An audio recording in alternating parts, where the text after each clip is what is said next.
¿Sabías que la guitarra que usó Slash para grabar Appetite for Destruction de Guns N' Roses en realidad no era una Gibson original, sino más bien una réplica? Así es, la guitarra más icónica de uno de los guitarristas más famosos del rock esconde un secreto que pocos conocen. En este video te contaré toda la verdad detrás de esa famosa Les Paul y cómo Gibson aprovechó la situación para sacar tajada. Corría la segunda mitad de la década de los 80 y la escena rockera de Los Ángeles hervía con una energía desbordante.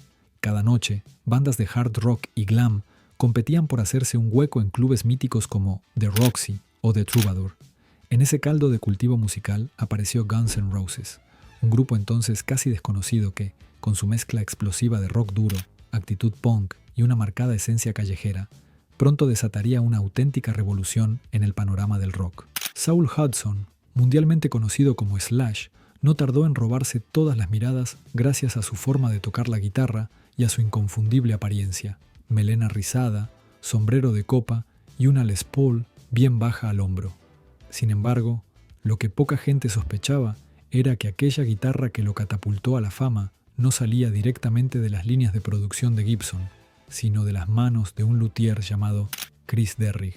Fue precisamente esta réplica artesanal la que daría vida al sonido inconfundible de Guns N' Roses en sus primeros años. A mediados de los años 80, Slash se encontraba en una situación económica complicada. Estaba lejos de ser el rockstar millonario que todos conocemos hoy. Y claro, necesitaba una guitarra fiable con el tono clásico que soñaba. Un tono que para él solo podía brindarle una buena Les Paul de finales de los 50. El problema era que una Les Paul original de 1959, por ejemplo, era más cara que un riñón de contrabando. Aquí es donde aparece en escena nuestro amigo Chris Derrick, un luthier nacido en Estados Unidos que se mudó a Los Ángeles buscando abrirse camino en la escena musical de Hollywood.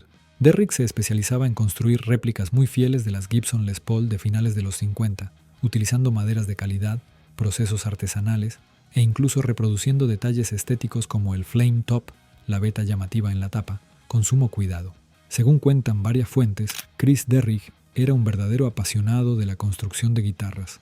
Ponía énfasis en seleccionar la caoba y el arce adecuado para acercarse lo más posible al peso y al timbre de las Les Paul clásicas, consideradas por muchos como la edad de oro de Gibson. Su obsesión por la autenticidad lo llevó a replicar contornos, perfiles de mástil y herrajes con un rigor poco común en esa época.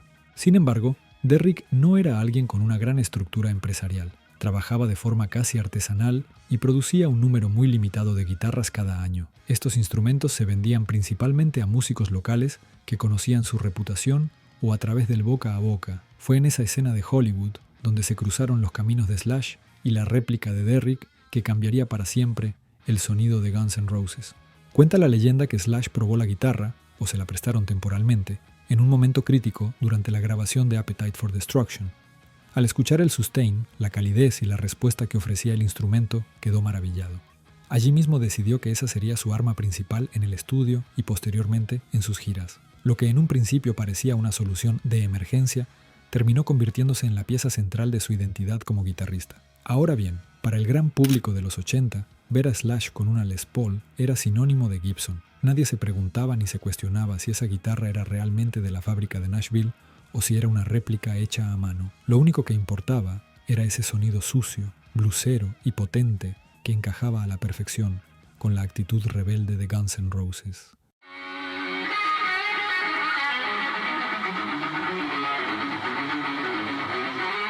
Lamentablemente, Chris Derrick murió en mayo de 1987 a causa de un cáncer que lo aquejaba desde hacía algún tiempo. No tuvo la oportunidad de presenciar el enorme impacto que sus réplicas de Les Paul tendrían solo unos meses después. El 21 de julio de ese mismo año, cuando Appetite for Destruction salió al mercado y elevó a Guns N' Roses a la cima del rock. Okay, and the winner is... All right, Guns N' Roses!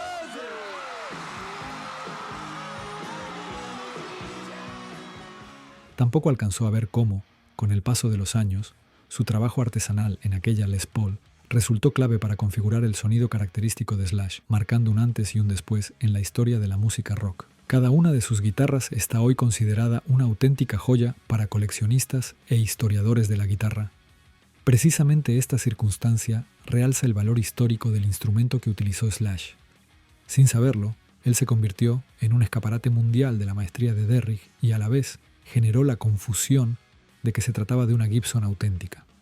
En realidad, la contribución de Derrick fue crucial para que Appetite for Destruction tuviera ese tono tan legendario.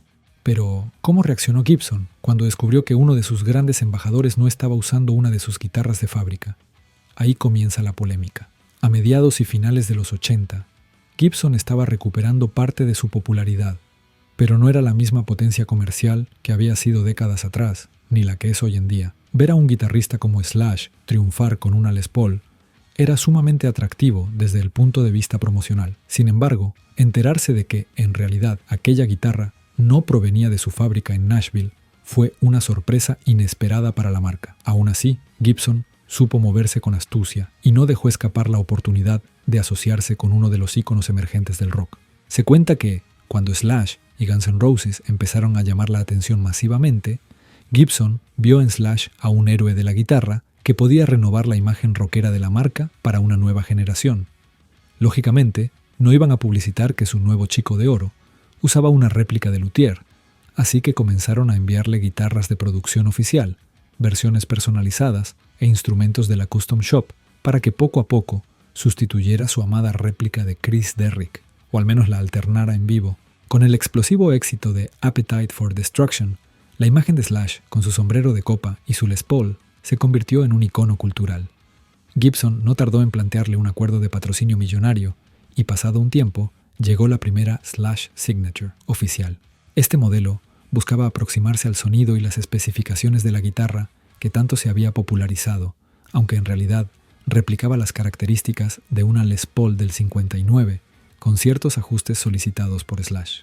El resultado, miles de fans pagando pequeñas fortunas por una Les Paul auténtica, inspirada paradójicamente en otra que nunca fue de Gibson. Mientras algunos discutían si todo aquello no sería una réplica de la réplica, la marca capitalizaba el fenómeno y veía crecer sus ventas al ritmo de la fama de Slash. Con el paso de los años, la colaboración entre Gibson y Slash se consolidó hasta el punto de convertir al guitarrista en uno de sus máximos embajadores modernos.